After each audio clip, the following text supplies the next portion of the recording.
అరే ఎక్కలు బాగా చెప్తావు నువ్వు. అట్లా చెప్పొచ్చు. రెండక్క చెప్పరా. 2 1 3, 2 2 4, 2 3 5, 2 4 6, 2 5 7, 2 6 8, 2 7 9, 2 8 10, 2 9 11, 2 10 2, 2 10 2, 2 10 2, 2 2 10 10, 2 10 18, 18.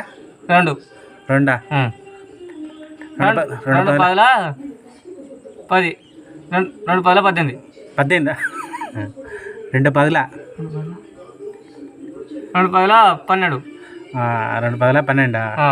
2 1 2 కాక 2 1 3, 2 2 4 అయితే 2 2 4 కరెక్ట్ చెప్పినావు. 2 3 6 అయితే 2 3 5 అంటావు. 2 10 20 అయితే 2 10 12 అంటారా? ఏం లెక్కలరా బాబు.